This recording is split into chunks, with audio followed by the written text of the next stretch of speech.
Well, all of the U.S. stock market indexes finished higher on the week. In fact, the S&P 500 closed the week at a new all-time record high, adding 2.7%. This is a big reversal from the prior week where the S&P dropped almost 2%. And the big difference between last week and this week was last week everybody was worried that the Fed was going to fight inflation. This week, they're not worried that the Fed's going to fight inflation because they don't think there's any inflation to fight, because they pretty much have decided that the Fed is right and that inflation is transitory. And because inflation is transitory, the Fed is not going to have to do anything about the inflation. Yes, interest rates will eventually rise slightly, who knows when. A monetary policy will not be quite as easy as it is now, but the Fed is never going to really have to slam on the brake because there is no inflation problem either now or on the horizon. Sure, prices are moving up now, but it's nothing to worry about because it's all transitory. And how do we know it's transitory? Well, the Fed told us it's transitory. And after all, the guys at the Fed are geniuses, and they've never gotten anything wrong. So whatever they say, well, it must be true. So if the Fed tells us that inflation is transitory, we can take that to the bank. We've got nothing to worry about. And based on that, the stock market went up. We did see a bit of a sell-off in the bond market. And I think the reason that the bond market sold off, it's the opposite of the reason it rallied last week. And I'm talking about the long end.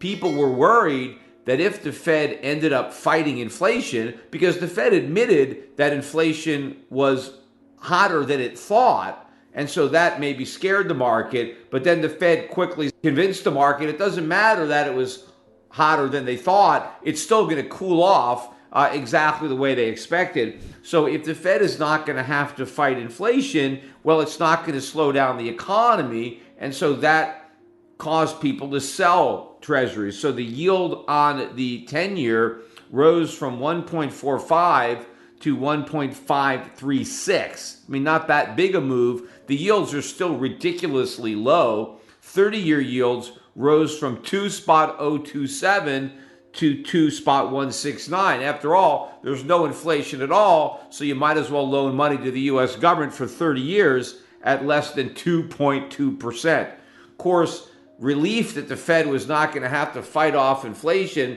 meant that the dollar sold off a bit because the Fed's not going to have to hike rates to fight inflation, and it's the anticipation of rate hikes that supports the dollar. So the dollar index fell a little bit from 92.25 down to 91.80.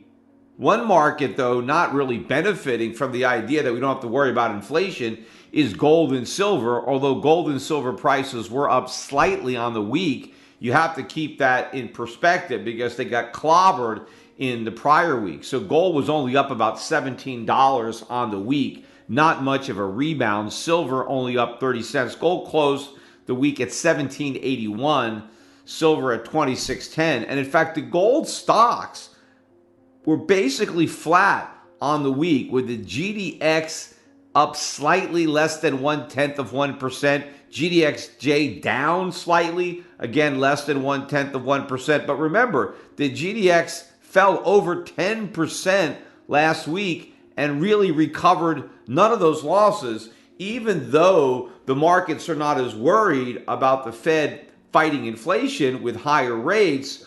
But since everybody assumes the economy is great and there's nothing to worry about, the stock market's making new highs, there's no inflation, well, why buy gold? And why buy gold stocks? Because buying gold stocks is a bet that gold prices will keep rising in the future, or at least not fall. And if you think there's no inflation and everything is great, then a lot of people don't see the reason to buy gold. You know, ironically, as everybody is celebrating the fact that there's no inflation and there's nothing to worry about, and whatever we're seeing now is just a transitory blip related solely and exclusively to the reopening of the economy, and budget deficits and money printing are completely irrelevant.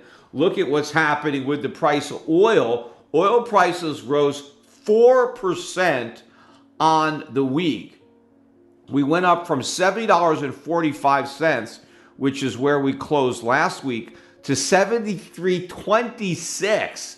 The high for the day was 73.40. But this market is relentless. We have completely recovered all of the losses from last week, although the oil stocks have not recovered those losses. I mean, oil stocks were relatively quiet. They bounced, but they didn't recover what they lost, even though the S&P recovered more than last week's losses. Oil stocks did not, even though the price of oil itself is higher this Friday than it was last Friday. People are still worried that the price of oil, even though it's going up now, is going to come collapsing down at some point because all this inflation is transitory. And if all the inflation is transitory, then these rising oil prices must be transitory as well. Except anybody who can look at an oil chart, there is nothing transitory about this bull market. You see very little resistance in the oil chart. I don't really see much until $100 a barrel,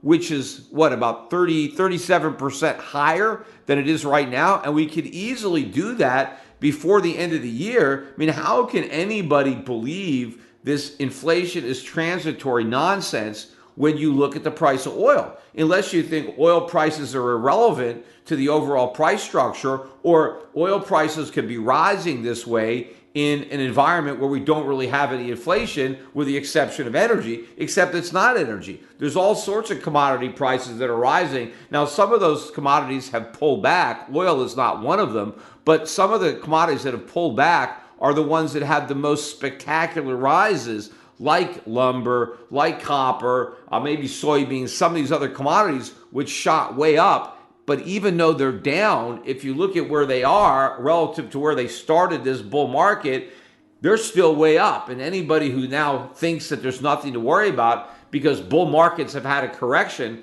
doesn't understand markets, because nothing moves up in a straight line. And a lot of these markets that have pulled back are simply now consolidating and ready to move up to new highs. But while everybody was celebrating the fact that inflation is transitory and the economy was in great shape, they were pretty much ignoring a lot of the economic data that came out this week that pretty much contradicts that whole rosy narrative of a strong economy without inflation.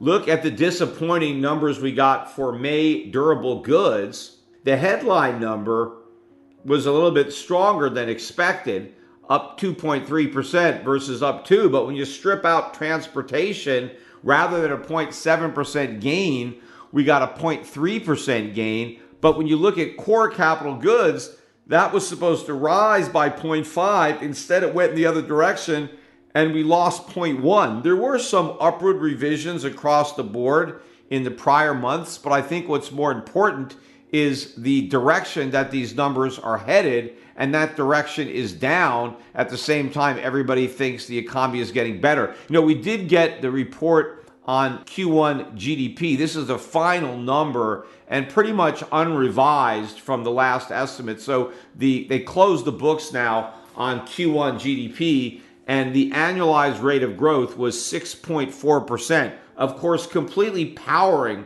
that number was an 11.4% gain in personal consumption expenditures. So all of that GDP growth had to do with consumers spending money.